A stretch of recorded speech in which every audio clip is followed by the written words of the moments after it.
Hello viewers, আসসালামু আলাইকুম। আজকে আপনাদের সাথে মিরপুরের বিখ্যাত সিরাজ চুই গোস্ত খেতে গিয়ে আমরা কি কি খেলাম, আরও এরপর হচ্ছে যে আমরা ওইখানে খেতে গিয়ে আমাদের সাথে কি কি হয়েছে, এগুলো সব কিছুই আজকে আপনাদের সাথে আলোচনা করব। যেহেতু একটা বিখ্যাত খাবার সিরাজের চুই গোস্ত, আসলেই এটা একটা মানে কি বলবো, খুবই মজাদার একটা খাবার। যারা ভোজন প্রিয় মানুষ তাদের হচ্ছে এটা হচ্ছে একটা অমৃতর মতো লাগবে। তো আমার কাছেও এরকমই লেগেছে। এই যে দেখেন কালারটা কি সুন্দর একটা কালার দেখেই তো অর্ধেক পেট ভরে যায়। এরপরে হচ্ছে রসুনের যে একটা মানে কি বলবো, রসুনগুলো মনে ভিতরে একদম গলে গলে যাচ্ছে এরকম টাইপের। আর রসুন যে এত টেস্ট লাগে খেতে, তো এটা হচ্ছে সিরাজের চুই গোস্ত না খেলে আপনি বুঝতে পারবেন না। যাই হোক, মূল কথায় আসি, সেটা হচ্ছে যে আমরা খেতে গিয়েছিলাম মিরপুরের এই চুইগোস্ততে। তো ওইখানে যাওয়ার পরে হচ্ছে আমরা খাসির চুইগোস্ত নিয়েছি, আর হচ্ছে গরুর চুইগোস্ত নিয়েছি, আর নিয়েছিলাম হচ্ছে বুটের ডাল গরুর মাথা। তো বুটের ডাল দিয়ে গরুর মাথা, তো ওইটাও যে কি টেস্ট হয়েছিল এটা আসলে বলে বোঝানো যাবে না। খুবই মজাদার, মানে মানে খুবই টেস্টি। দুইটা তিনটা খাবার খেয়ে আসলাম।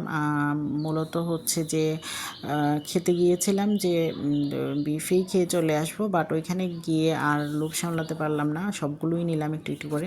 ভাবলাম যে সবগুলোই একটু ট্রাই করি। তো প্রথমে নিয়েছি হচ্ছে এটা ছিল খাসির, আর হচ্ছে যে খাসির চুই গোস্তটাও অনেক ভালো ছিল। দুইটার মধ্যে ডিফারেন্ট, গরু আর খাসি দুইটার মধ্যে ডিফারেন্ট তো আছে অবশ্যই, বাট আমার কাছে কেন জানি মনে হয়েছে একই রকম লেগেছে। যাই হোক, খেতে যে খুব ভালো লেগেছে এটা হচ্ছে সবচেয়ে বড় কথা।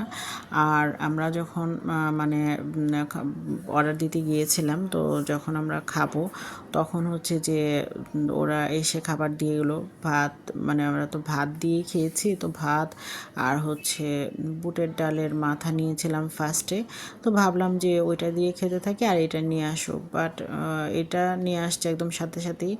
আনার পরে মনে হয় আর তো মানে সহ্য হচ্ছিল না যে এটা হচ্ছে গরুর। তো গরুরটার কালারটা একদম কালাবোনা টাইপের একটা কালার হয়েছে। আসলে কালার দেখেই অর্ধেক পেট ভরে যায়, কি বলবো, এত সুন্দর আর জুসি একটা কালার, মানে কি বলবো আর।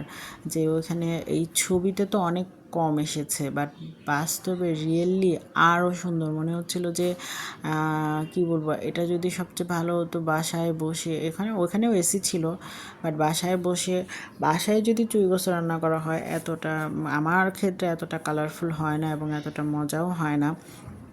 ওদেরটা যেরকম মজা, আবার যেরকম সুন্দর একটা কালার আসে এরকম হয় না। রসুনের ইয়াটা তো এরকম হয়ই না, রসুনটা তো এখানকার একদম ডিফারেন্ট একটা রসুনটা এরকম একটু হাত দিয়ে চাপ দেওয়ার পরেই আপনারা মানে একদম মনে হচ্ছে যে গলে যাচ্ছিল এরকম। আর রসুনটা দিয়ে একটু মাখিয়ে, মাংসটা দিয়ে একটু মাখিয়ে, একটু ঝোল দিয়ে মাখিয়ে ভাতটা মুখে নেওয়া মানে হচ্ছে একটা পুরা কি বলবো একটা বেহেশতি খাবার এরকম লেগেছে আমার কাছে। তো যাই হোক, যারা যারা হচ্ছে খাবার খেতে পছন্দ করেন, ভালো ভালো খাবার খান, তারা হচ্ছে অবশ্যই সিরাজের এই চুই গোস্তটা ট্রাই করবেন। খুবই টেস্টি একটা খাবার, খুবই মজাদার একটা খাবার।